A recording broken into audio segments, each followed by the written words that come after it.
Passion de notre Seigneur Jésus-Christ selon saint Matthieu. En ce temps-là, l'un des 12, nommé Judas Iscariote, se rendit chez les grands prêtres et leur dit : « Que voulez-vous me donner si je vous le livre ?» Ils lui remirent 30 pièces d'argent. Et depuis, Judas cherchait une occasion favorable pour le livrer. Le premier jour de la fête des pains sans levain, les disciples s'approchèrent et dirent à Jésus : « Où veux-tu que nous te fassions les préparatifs pour manger la Pâque ?»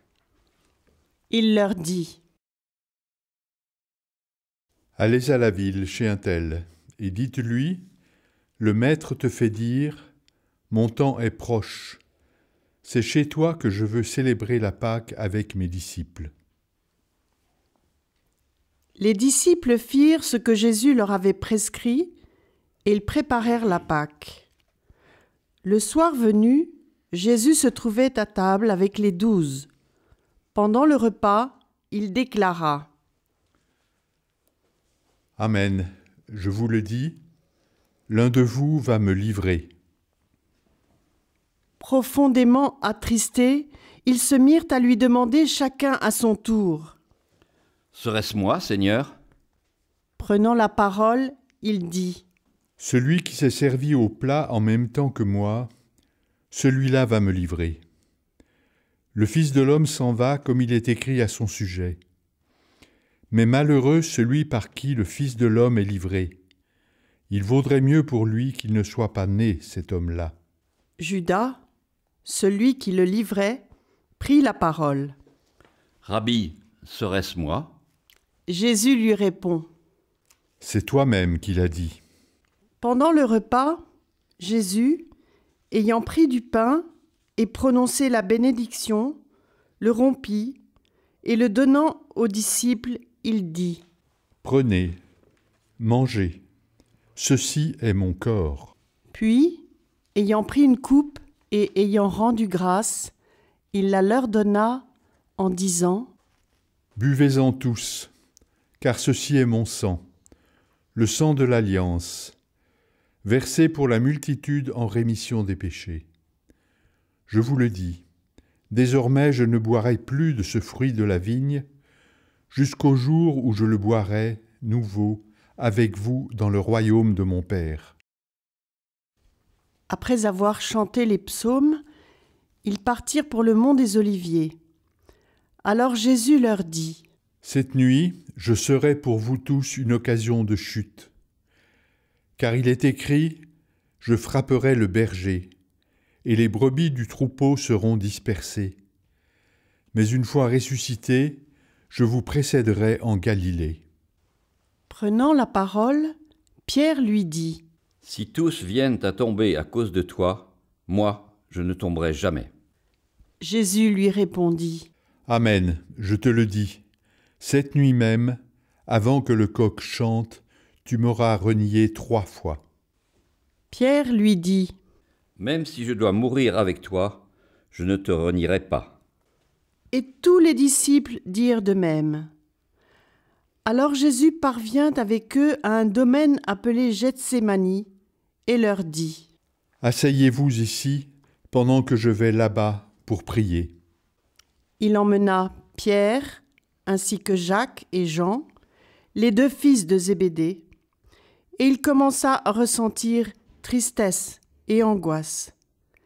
Il leur dit alors : « Mon âme est triste à en mourir. Restez ici et veillez avec moi. » Allant un peu plus loin, il tomba face contre terre en priant, et il disait : « Mon Père, s'il est possible, que cette coupe passe loin de moi. Cependant, non pas comme moi je veux, mais comme toi tu veux. » Puis il revient vers ses disciples et les trouve endormis. Il dit à Pierre : « Ainsi, vous n'avez pas eu la force de veiller seulement 1 heure avec moi. Veillez et priez pour ne pas entrer en tentation. L'esprit est ardent, mais la chair est faible. » De nouveau il s'éloigna et pria pour la 2e fois. Il disait : « Mon Père, Si cette coupe ne peut passer sans que je la boive, que ta volonté soit faite. » Revenu près des disciples, de nouveau il les trouva endormis, car leurs yeux étaient lourds de sommeil. Les laissant, de nouveau il s'éloigna et pria pour la 3e fois, en répétant les mêmes paroles. Alors il revient vers les disciples et leur dit : « Désormais, vous pouvez dormir et vous reposer. Voici qu'elle est proche l'heure où le Fils de l'homme est livré aux mains des pécheurs. Levez-vous. Allons, voici qu'il est proche celui qui me livre. » Jésus parlait encore lorsque Judas, l'un des 12, arriva, et avec lui une grande foule armée d'épées et de bâtons, envoyés par les grands prêtres et les anciens du peuple. Celui qui le livrait leur avait donné un signe. « Celui que j'embrasserai, c'est lui. Arrêtez-le. » Aussitôt, s'approchant de Jésus, il lui dit : « Salut, Rabbi. » Et il l'embrassa. Jésus lui dit : « Mon ami, ce que tu es venu faire, fais-le. » Alors ils s'approchèrent, mirent la main sur Jésus et l'arrêtèrent. L'un de ceux qui étaient avec Jésus, portant la main à son épée, la tira, frappa le serviteur du grand prêtre et lui trancha l'oreille. Alors Jésus lui dit : « Rentre ton épée, car tous ceux qui prennent l'épée périront par l'épée. Crois-tu que je ne puisse pas faire appel à mon Père ? Il mettrait aussitôt à ma disposition plus de 12 légions d'anges. Mais alors, comment s'accompliraient les Écritures selon lesquelles il faut qu'il en soit ainsi ? » À ce moment-là, Jésus dit aux foules : « Suis-je donc un bandit pour que vous soyez venus vous saisir de moi avec des épées et des bâtons ? Chaque jour dans le temple, j'étais assis en train d'enseigner et vous ne m'avez pas arrêté. » Mais tout cela est arrivé pour que s'accomplissent les écrits des prophètes. Alors tous les disciples l'abandonnèrent et s'enfuirent. Ceux qui avaient arrêté Jésus l'amenèrent devant Caïphe, le grand prêtre, chez qui s'étaient réunis les scribes et les anciens. Quant à Pierre, il le suivait à distance jusqu'au palais du grand prêtre. Il entra dans la cour et s'assit avec les serviteurs pour voir comment cela finirait. Les grands prêtres et tout le conseil suprême cherchaient un faux témoignage contre Jésus pour le faire mettre à mort. Ils n'en trouvèrent pas. Pourtant, beaucoup de faux témoins s'étaient présentés. Finalement, il s'en présenta 2 qui déclarèrent : « Celui-là a dit : je peux détruire le sanctuaire de Dieu et en 3 jours le rebâtir. » Alors le grand prêtre se leva et lui dit : « Tu ne réponds rien ? Que dis-tu des témoignages qu'il porte contre toi ? » Mais Jésus gardait le silence. Le grand prêtre lui dit : « Je t'adjure, par le Dieu vivant, de nous dire si c'est toi qui es le Christ, le Fils de Dieu. » Jésus lui répond : « C'est toi-même qui l'as dit. En tout cas, je vous le déclare. Désormais, vous verrez le Fils de l'homme siéger à la droite du Tout-Puissant et venir sur les nuées du ciel. » Alors le grand prêtre déchira ses vêtements en disant : « Il a blasphémé. Pourquoi nous faut-il encore des témoins ? Vous venez d'entendre le blasphème. Quel est votre avis ? » Ils répondirent : « Il mérite la mort. » Alors ils lui crachèrent au visage et le giflèrent. D'autres le rouèrent de coups en disant : « Fais-nous le prophète, ô Christ. Qui t'a frappé ? » Cependant, Pierre était assis dehors dans la cour.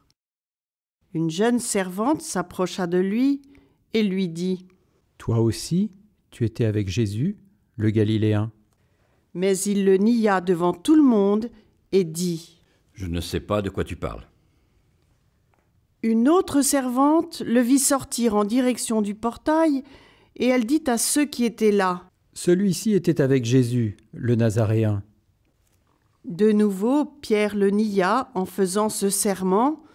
Je ne connais pas cet homme. Peu après, ceux qui se tenaient là s'approchèrent et dirent à Pierre : « Sûrement, toi aussi, tu es l'un d'entre eux. D'ailleurs, ta façon de parler te trahit. » Alors il se mit à protester violemment et à jurer. « Je ne connais pas cet homme. » Et aussitôt, un coq chanta. Alors Pierre se souvint de la parole que Jésus lui avait dite. « Avant que le coq chante, tu m'auras renié 3 fois. » Il sortit et dehors pleura amèrement. Le matin venu, tous les grands prêtres et les anciens du peuple tinrent conseil contre Jésus pour le faire mettre à mort. Après l'avoir ligoté, ils l'emmenèrent et le livrèrent à Pilate, le gouverneur. Alors, en voyant que Jésus était condamné, Judas, qui l'avait livré, fut pris de remords. Il rendit les 30 pièces d'argent aux grands prêtres et aux anciens. Il leur dit : « J'ai péché en livrant à la mort un innocent. » Ils répliquèrent : « Que nous importe ?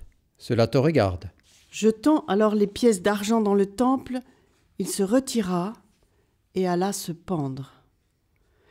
Les grands prêtres ramassèrent l'argent et dirent : « Il n'est pas permis de le verser dans le trésor, puisque c'est le prix du sang. » Après avoir tenu conseil, ils achetèrent avec cette somme le champ du potier pour y enterrer les étrangers. Voilà pourquoi ce champ est appelé jusqu'à ce jour le champ du sang. Alors fut accomplie la parole prononcée par le prophète Jérémie. Ils ramassèrent les 30 pièces d'argent, le prix de celui qui fut mis à prix, le prix fixé par les fils d'Israël, et ils les donnèrent pour le champ du potier, comme le Seigneur me l'avait ordonné.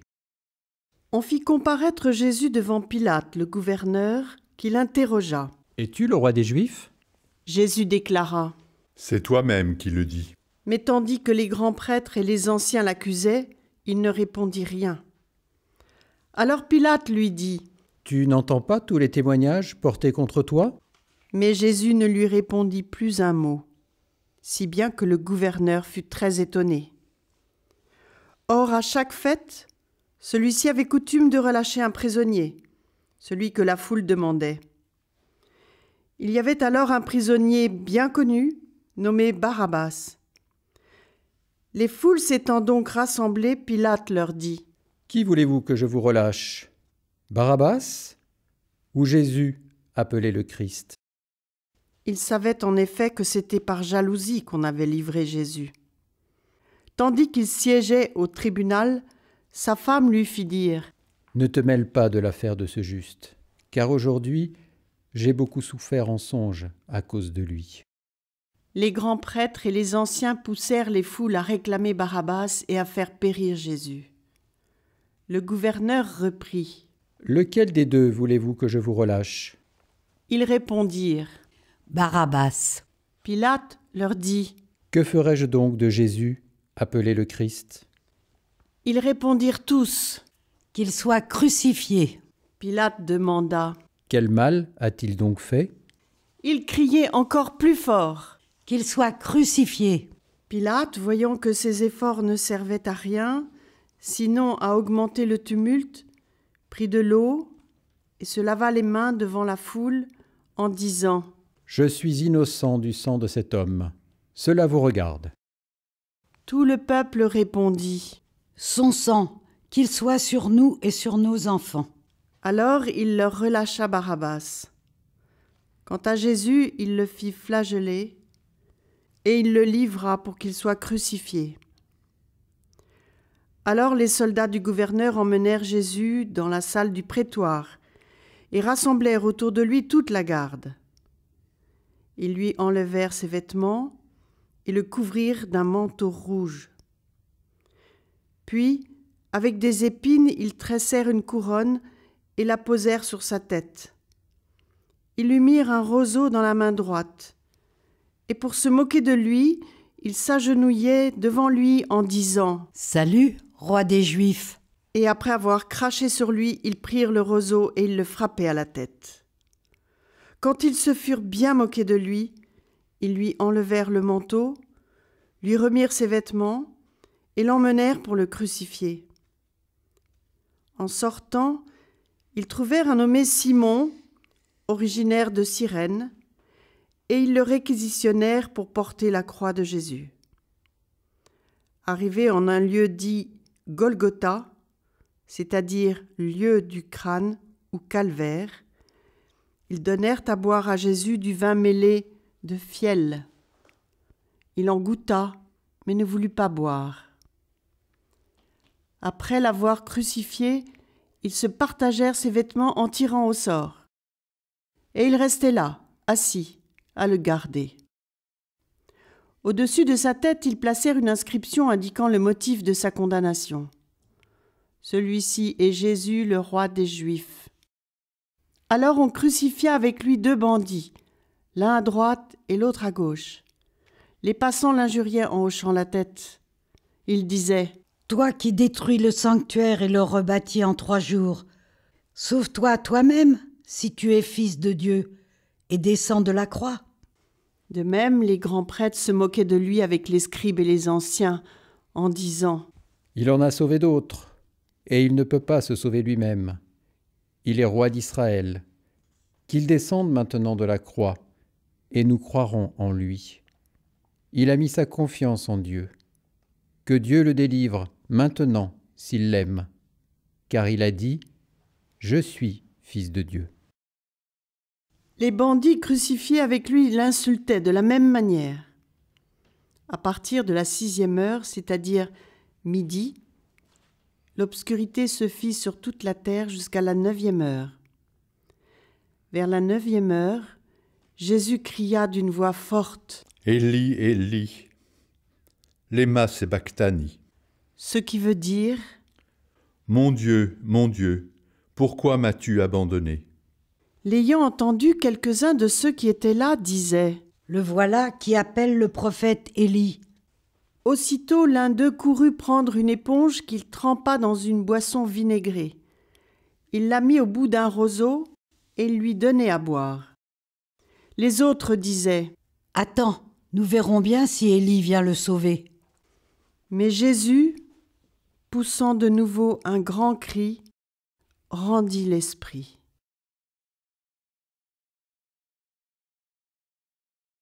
Et voici que le rideau du sanctuaire se déchira en 2 depuis le haut jusqu'en bas. La terre trembla et les rochers se fendirent. Les tombeaux s'ouvrirent. Les corps de nombreux saints qui étaient morts ressuscitèrent. Et sortant des tombeaux après la résurrection de Jésus, ils entrèrent dans la ville sainte et se montrèrent à un grand nombre de gens. À la vue du tremblement de terre et de ces événements, le centurion et ceux qui, avec lui, gardaient Jésus, furent saisis d'une grande crainte et dirent « Vraiment, celui-ci était fils de Dieu. » Il y avait là de nombreuses femmes qui observaient de loin. Elles avaient suivi Jésus depuis la Galilée pour le servir. Parmi elles se trouvaient Marie-Madeleine, Marie, mère de Jacques et de Joseph, et la mère des fils de Zébédée. Comme il se faisait tard, arriva un homme riche, originaire d'Arimathie, qui s'appelait Joseph, et qui était devenu lui aussi disciple de Jésus. Il alla trouver Pilate pour demander le corps de Jésus. Alors Pilate ordonna qu'on le lui remette. Prenant le corps, Joseph l'enveloppa dans un linceul immaculé et le déposa dans le tombeau neuf qu'il s'était fait creuser dans le roc. Puis il roula une grande pierre à l'entrée du tombeau et s'en alla. Or, Marie-Madeleine et l'autre Marie étaient là, assises en face du sépulcre. Le lendemain, après le jour de la préparation, les grands prêtres et les pharisiens s'assemblèrent chez Pilate en disant « Seigneur, nous nous sommes rappelés que cet imposteur a dit, de son vivant, « 3 jours après, je ressusciterai. » Alors, donne l'ordre que le sépulcre soit surveillé jusqu'au 3e jour, de peur que ses disciples ne viennent voler le corps et ne disent au peuple « Il est ressuscité d'entre les morts ». Cette dernière imposture serait pire que la première. Pilate leur déclara « Vous avez une garde. Allez, organisez la surveillance comme vous l'entendez. Ils partirent donc et assurèrent la surveillance du sépulcre en mettant les scellés sur la pierre et en y plaçant la garde. Acclamons la parole de Dieu.